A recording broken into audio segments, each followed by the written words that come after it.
Karena kita akan membuktikan aturan sinus pada segitiga, maka kita tambahkan 3 poin atau titik untuk membentuk segitiga, yaitu titik A, titik B, dan titik C.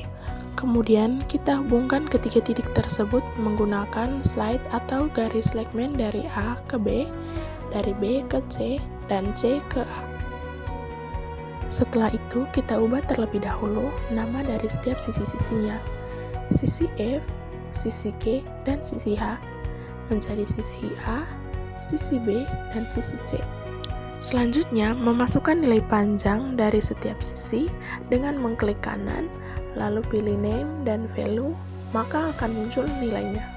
Setelah itu, kita dapat menentukan sudut-sudutnya, sudut A, sudut B, dan sudut C berapa besar sudutnya. Kita pilih angle, lalu membentuk sudutnya menjadi titik A sama dengan sudut alfa, B sama dengan sudut beta, dan C sama dengan sudut gamma. Kita dapat mencari nilai sin sudut A atau sin alfa dengan menginput pada tabel di samping, yaitu diperoleh hasilnya sin alfa, sin beta, dan sin gamma. Lalu kita beri nama untuk sin alfa, sin beta, dan sin gamma, yaitu dengan merubah D, E, dan F ini menjadi sin A, sin B, dan sin C. Setelah itu, kita keluarkan setiap nilai-nilai dari sin A, sin B, dan sin C ke bawah segitiga ini. Setelah itu, kita input lagi rumus pada tabel ini, yaitu A per sin A, B per sin B, dan C per sin C.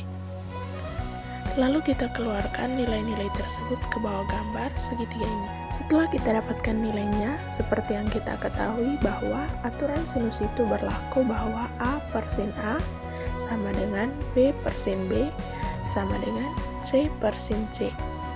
Dan dapat kita lihat bersama yaitu nilai D, E, dan F ini sama, dan ini membuktikan bahwa aturan sinus A per sin A sama dengan B per sin B sama dengan C per sin C adalah benar dengan menggunakan aplikasi GeoGebra.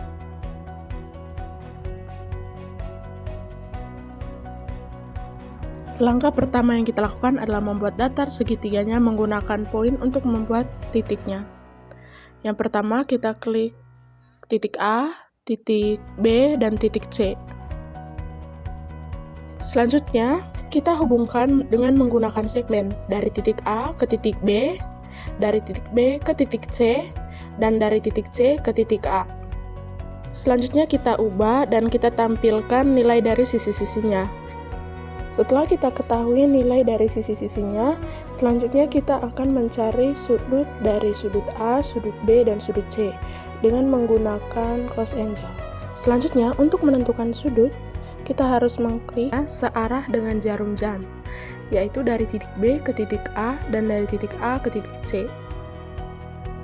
Setelah kita ketahui nilai dari sudut dan sisi-sisinya, selanjutnya kita input nilai cos. Kita cari cos, kita ketik cos alfa. Nah, di sini kita dapatkan nilai dari cos alfa. Teman-teman, untuk cos beta dan untuk cos gamma caranya sama, yakni tinggal klik dan enter. Setelah kita ketahui nilai dari cosnya, kita ubah dahulu yang D, E, F. Ini menjadi cos A untuk yang D. Nah, selanjutnya kita ubah juga yang E menjadi cos B. Dan untuk yang F kita ubah juga menjadi cos C. Langkah selanjutnya, kita masukkan rumus dari aturan kosinus.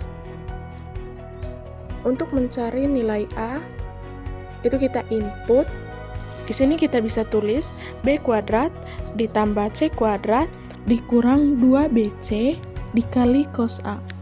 Nah, ini untuk nilai B-nya, A kuadrat ditambah C kuadrat dikurang 2AC.